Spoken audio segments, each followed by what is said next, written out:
you're selling 16 acres of the famed Roloff family farms.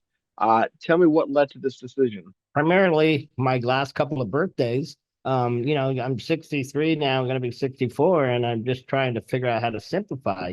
And, everybody wonders why the kids didn't, get it with the kids stand to inherit the part that I'm keeping, the 80 acres, the larger chunk. It's kind of new. So this 16 acres with this giant house, all the kids have that were raised in the house have gone on and have their own homes and their own farms and their own projects. Most importantly, maybe these projects, and they learned a lot from their years growing up on the farm and building. And now it's time they want to do their own thing. And I can imagine they want to do it without having dad leaning over them. So most of the kids have, moved just far enough away to have their own independence, be able to do their projects. They call me for advice. Hey, Dad, I'm building a bridge. Would you use this size or that size timbers? But they don't have me breathing down their neck during the whole micromanaging as they the whole project. So I'm at a safe distance, and they got their own things going on. And so at this we've been doing the short-term rentals, which has been very rewarding and very actually very successful. But it's time to say goodbye to this piece of property so that I'm here in Arizona and I like spending more time down here. So it's time for me to spend more time on the retirement trail and have less things to worry about back home. So when we talk about the property, then it's a five-bedroom home, five and a half bath, and we're talking the famed Red Barn. We're talking about the castle and the Western town. All of that, if you've watched your show, people are very familiar with it. So why did you want to include that in the sale as well? Oh, it just because that stuff just I didn't want to the castle I would love to keep, but it just the way where it's positioned, it's very difficult to draw a new lot line around and keep that and have that make sense. But the castle and the Western town, if I could have figured out how to hang on to those things was wonderful. It's really the house. And I love the Red Barn. The Red Barn is where my main office is, and our production crew was in there for 20 years. It's a wonderful, wonderful barn that's been restored on a concrete foundation to last forever.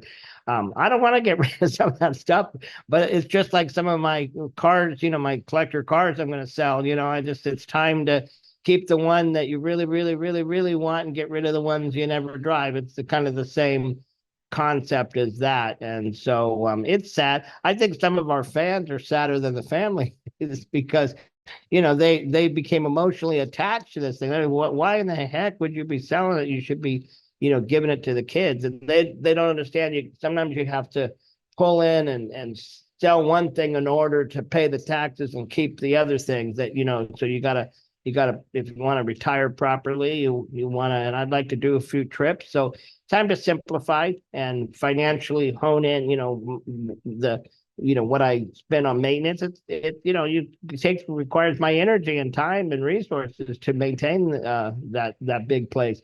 So the time is right for Matt Roloff to simplify his life. I spent my whole life complicating it. Now it's time to go the other direction. Fans want to know, is the farm still going to continue as a business? What are the plans revolving around the remaining acreage that you still have? Yes, I'm very happy to say, at least for this year and for the foreseeable future, we are going to do our pumpkin season this October. I invite you to come out and see it. It's pretty fun. We during COVID, when space was at a premium for social distancing, we had moved most of the pumpkin season business, the apparatuses as we call them, the pirate ship, and the things that were movable. The castle isn't movable, but the things that we moved them over to the bigger, the South Farm, or the West Farm, and we'll keep doing pumpkin season this year for sure. And hopefully, my son, he's poisoned. My youngest is living there on the farm, plans to continue living there, and he's poised to, try to keep it going. And he's going to mold it into his own vision. And I'm going to try to let him do that. And so we'll have pumpkin season 25, October 25. Keep an eye out for that. And then after that, I don't know what's going to happen. That's going to be up to somebody else besides me. But I'm me and my ex-wife Amy is very excited. Matt and we talk all the time, have dinner all the time. You got to do pumpkin season. She really loves getting out there dressing up in costume. So Amy will be out there, and her new husband Chris, he loves coming out and helping. And so we'll have a pumpkin season this year.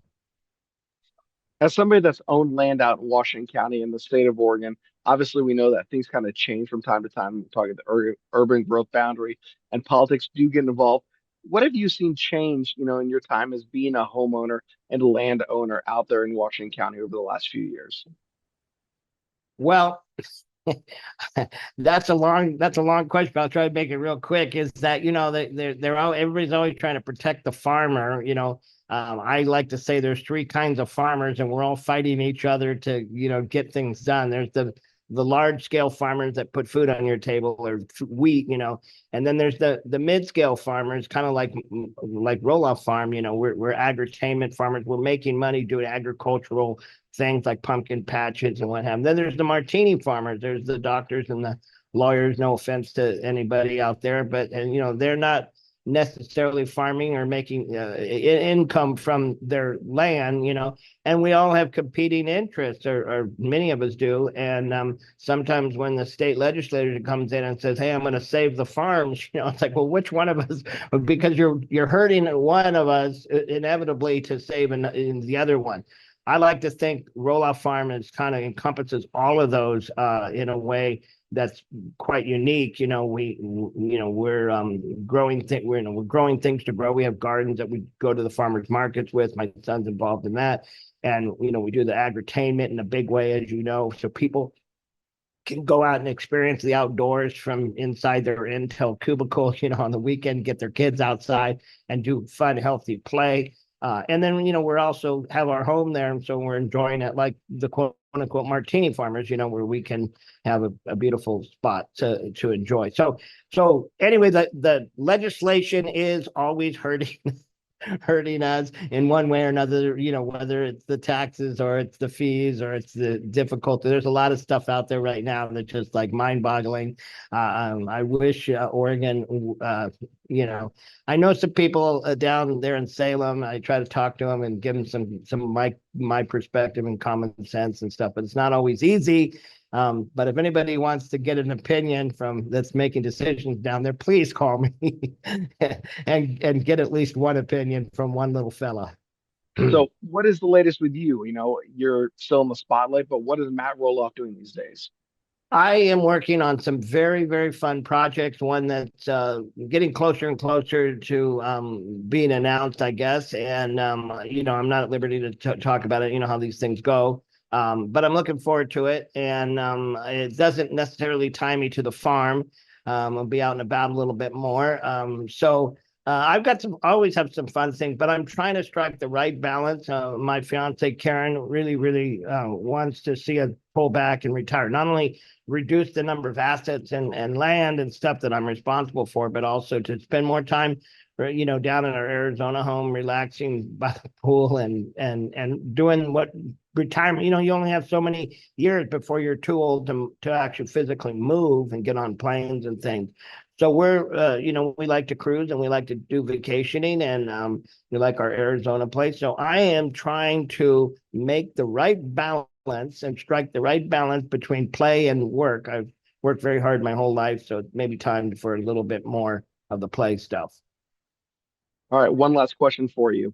Give me your best sales pitch for the 16 acres for sale out there in Helvetia. Well, it really is a launch pad for your dreams, your big dreams. I mean, it is the ultimate piece of property in terms of location, proximity to jump into the airport, to get to the hospitals, intel, the high tech.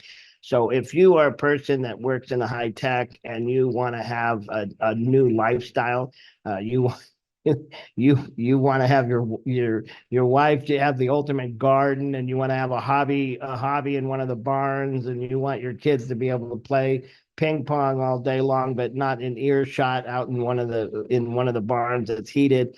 It is the ultimate playground and lifestyle change for somebody who's cooped up on a lot, and isn't growing their own food and having their own business. And so if you work from, inside the house or the his and her office, so you can, don't have to be talking over the phone with your loved one that maybe has their own business. So it's kind of uniquely positioned. It's in Helvetia. I bought the farm 30 years ago because it's called Helvetia, which is Little Switzerland. People don't know that. So you ever travel to real Switzerland, you'll know, oh, there's a comparison to how beautiful that, that rolling hills is out there. And then the proximity to the freeway. So there's a lot of really, really cool advantages to it.